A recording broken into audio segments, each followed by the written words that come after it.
রাজ্য পুলিশের ওপর মহলের নির্দেশে রাজ্যের বিভিন্ন জায়গায় গাঁজা চাষিদের বিরুদ্ধে লাগাতার অভিযান জারি রেখেছে।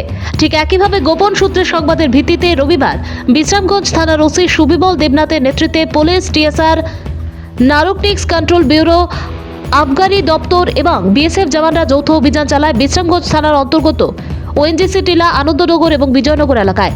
ওই তিনটি এলাকায় সকাল 9টা থেকে 2টা পর্যন্ত একটানা 5 ঘন্টা অভিযান চালিয়ে 100 একর বন দপ্তরের খাস জমিতে আনুমানিক 2 লক্ষ গাঁজা গাছ কেটে ধ্বংস করে দেয়।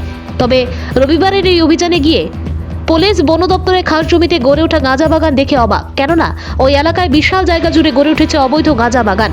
তবে বিশাল সংখ্যক পুলিশের এই অভিযান লক্ষ্য করতে পেরে গাঁজা চাষিরা তাদের গাঁজা বাগান থেকে দৌড়ে পালিয়ে যেতেও দেখা গেছে।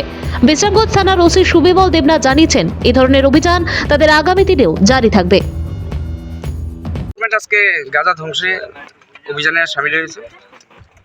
আজকে আমরা সুতারমুড়া বিসির অন্তর্গত আনন্দনগর, বিজয়নগর এবং ওএনজিসি টিলা এই তিনটি এলাকাতে বিএসএফ, এনসিবি, তারপরে টিএসআর, পুলিশ এবং এক্সাইজ এই 5টা ডিপার্টমেন্ট মিলে আমরা যৌথভাবে আজকে আমরা এখানে গাঁজা বিরোধী অভিযান করেছি।